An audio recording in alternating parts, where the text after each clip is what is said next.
verdade, foi durante o CFO, né, que eu terminei o meu curso de inglês. E foi o diferencial para eu poder ir para a missão de paz. Então, são coisas que eu costumo dizer, preços que a gente tem que pagar. Então, naquela oportunidade, eu não tinha nem ideia do que era missão de paz. Como eu falei para você, polícia participando de missão de paz, eu só vim descobrir em 2016. E eu me formei em 2008. Olha só. Então, eu tive vamos dizer, esse retorno, vamos falar dessa forma, né? Pelo esforço que eu tive que fazer durante aquele período. Na verdade é uma abnegação que a pessoa faz, é um negócio muito bacana, é gratificante. Sim. É uma forma de, até mesmo, como nós conversamos da outra vez, o contribuinte que paga o salário do senhor, paga o salário da instituição, saber onde é que está sendo empregado, bem empregado, e vai para uma missão dessa, pessoas qualificadas, abnegadas, como falamos, e com boa vontade, acima de tudo. Porque está deixando lá. Muita gente pensa também, não, vai para uma missão de paz dessa, tá ganhando em dólar, vai voltar muito bem. Não é bem assim não, porque muitas vezes a pessoa pensa que o camarada vai para missão de paz, vai para a Europa. Sim. Vai para Austrália, vai para os Estados Unidos, não. Vai como se estivesse de férias, né? E é muito pelo contrário.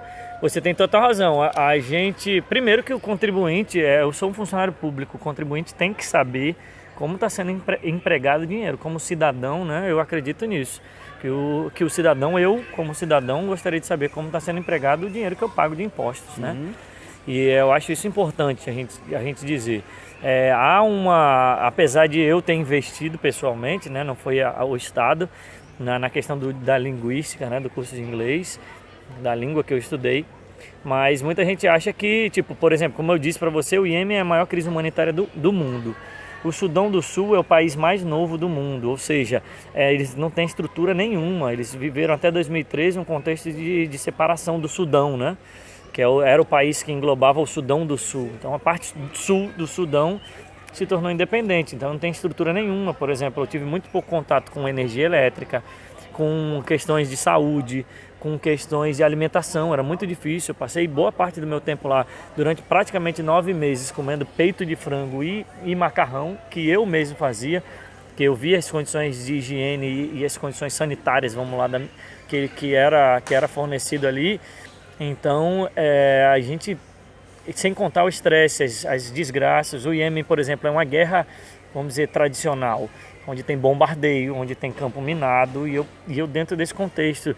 terrorismo também. Terrorismo, tanto que as viaturas que eu utilizava era de uma blindagem que eu nunca tinha visto, uma blindagem daquele jeito. Para você abrir a porta, você tinha que se esforçar para abrir uma porta num veículo daquele.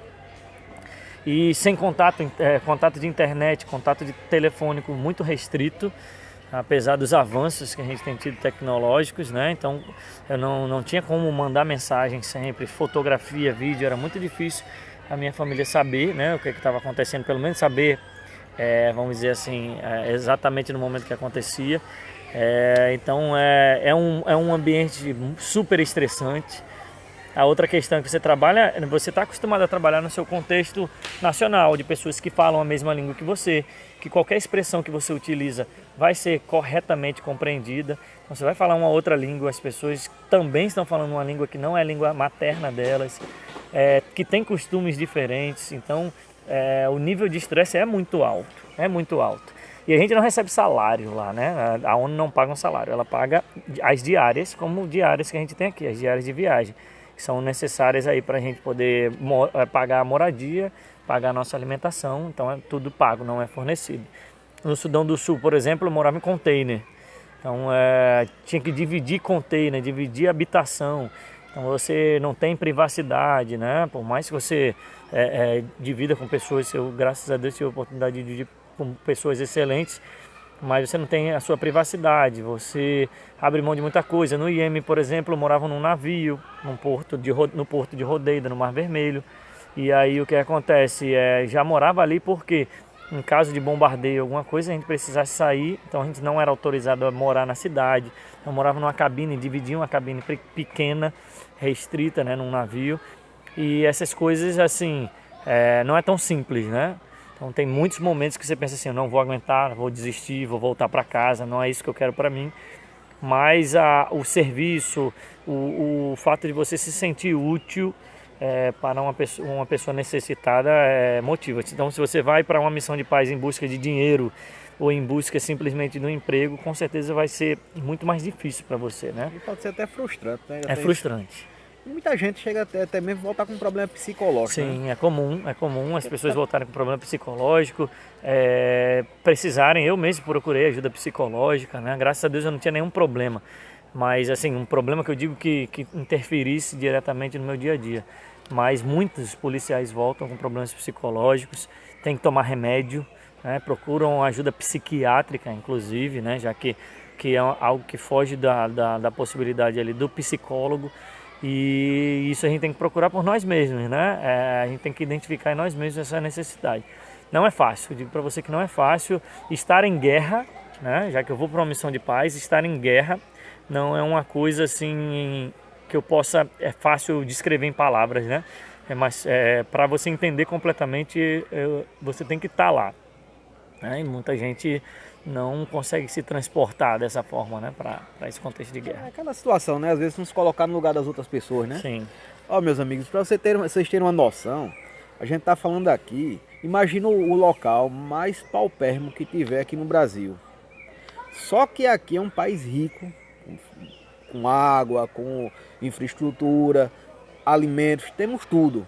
Então, na hora que tiver uma necessidade gravíssima, tem onde socorrer. Imagina um local no meio do nada, cercado de outros países também na mesma situação econômica, né, na mesma situação, passando por dificuldades, até mesmo de guerras, né? Tem muita guerra civil, Sim. Tem muito terrorismo, tem o que mais? Sim, a miséria, por exemplo, senhores da guerra, que o pessoal costuma dizer, pessoas que têm dinheiro e que controlam a verba de um país inteiro e que lucram com essa guerra, ou seja, lucra com a morte de pessoas e você está num contexto de salvar vidas, né? E, por exemplo, o Sudão do Sul é considerado, não é um dado, vamos lá, oficial, mas já foi considerado o país mais pobre do mundo, né? Com certeza o país é o país mais novo, então tem um problema grande de infraestrutura. Eu estou indo agora, por exemplo, no mês que vem para a República Centro-Africana, que está dentro dos 10 países mais pobres do mundo, né? Então são contextos que a gente não consegue imaginar, porque mesmo a pobreza no Brasil, ela não é, vamos dizer assim, endêmica. Você tem nichos de pobreza, pessoas que passam necessidade, a gente não pode fechar nossos olhos. Claro. Pessoas que até hoje não têm acesso à água potável, a esgotamento sanitário, mas a gente ainda pode dizer que é uma parcela pequena da população. Já nesses países é 90% da população que está nisso. Nesse contexto, 95% da população que está nisso, ou mais. E a pessoa ainda pode pegar de tudo, né? Por exemplo, teve uma crise humanitária que a ONU acabou intermediando, que foi lá em Ruanda, né? Sim. Que é os Tutsis e os Hutus, né? Aquele massacre, aquele genocídio. Exato. Que teve, aquela matança. Sim. Então, são missões que a pessoa não escolhe, vai e de repente pode pegar aquilo ali. Sim, o Sudão do Sul e a República Centro-Africana, o contexto é bem esse de genocídio, de uma etnia que quer se sobressair a outra e enquanto tem poder, enquanto tem força, realmente massacra, mata. Então é por isso que o Sudão do Sul tem campos de deslocados, né, que é o termo técnico, deslocados, porque refugiado é quando você atravessa a fronteira, né? Deslocado é quando você está ainda dentro do país. Eles têm muitos refugiados, mas onde eu trabalhava, basicamente nos campos de deslocados. E aí, tipo, o campo de deslocados que eu trabalhei inicialmente tinha 130 mil pessoas. Eu não tenho o dado do IBGE, mas eu acredito que 130 mil pessoas no estado do Rio Grande do Norte seja ali entre as 5 maiores cidades, se a gente for ignorar, é principalmente a Grande Natal, né? Que tem esse conglomerado aí de cidades. Então, seria uma cidade de grande porte no interior do Rio Grande do Norte. Quase 8% da população do Rio Grande do Norte, né? Pois é, então um campo de refugiados, um campo de deslocados só. Sem contar que o Sudão do Sul tinha 5, né? Esse era o maior. Mas as pessoas fugiam e buscavam a ONU justamente para garantir a vida, né? Buscando a proteção ali para que eles pudessem sobreviver. Então imagina aí 130 mil pessoas fugindo de um massacre, como você disse, você usou o termo correto, genocídio. Então aí a ONU tendo que providenciar tudo. Tudo dentro desse contexto com o apoio e o financiamento das Nações Unidas. E a missão mais assim, marcante que o senhor teve por lá?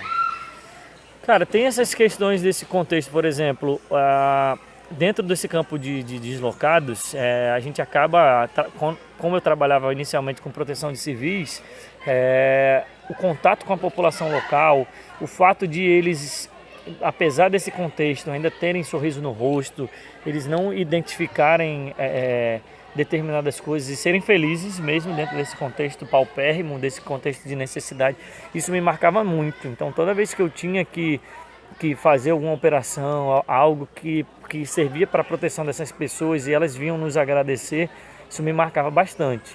Quando eu mudei de cidade, né, eu estava nesse campo de deslocados em Bêntio, e depois eu fui para uma cidade chamada Coajoque, que era uma área que eles consideram verde, ou seja, não tinha massacre, né, não tinha genocídio, porque só tinha uma tribo lá, uma etnia, mas a gente visitava, dentro do contexto de policiamento comunitário, as comunidades isoladas, comunidades carentes, e as pessoas buscavam ainda essa resistência, essa resiliência humana.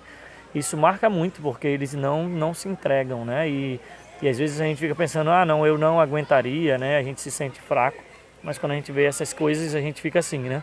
Poxa vida, eu tenho tanto, deveria ser tão grato e eu não consigo observar isso. Então, o que me marca mesmo nessas sociedades é que a mulher, por exemplo, não tem valor nenhum, a mulher é um objeto. Então, por exemplo, com 14 anos, o pai oferece a menina para ser vendida, né? O termo correto é vendida, apesar deles não utilizarem, ou seja, basicamente em determinada etnia que eu trabalhava, por exemplo, os Nuer, o pai recebia 30 vacas e entregava a filha para casamento. Então, por exemplo, lá em Coajoque eu peguei uma situação de uma menina que fugiu de casa porque o pai dela vendeu ela, né, para um senhor de 76 anos e ela tinha 15. E aí ela fugiu de casa, num país que não existe mobilidade, porque de uma cidade para outra é uma outra tribo, que normalmente é inimiga, que fala outra língua, que tem outros costumes. Então é como se aqui em Natal a tribo, vamos dizer, a etnia que habita Natal não fosse em Parnamirim. Não existe essa mobilidade. Então, e uma menina chegando sozinha em outra cidade foi um escândalo, né? E até para mim. E ela dizendo que ele queria vender ela para esse senhor de 76 anos, ela fugiu porque ela queria ser vendida para um outro, no meu modo de ver, senhor de 58 anos. Então, assim, algo que choca, porque você pensa assim, eu achei que ela não gostaria de ser vendida, porque a gente acha também, né, que o que a gente tem como sociedade é algo líquido e certo. Por exemplo, isso no Brasil atual, pelo menos, não existe. Ou seria um escândalo gigante, de proporções gigantescas, um pai vender uma filha de 14 anos para casar com uma pessoa dessa idade.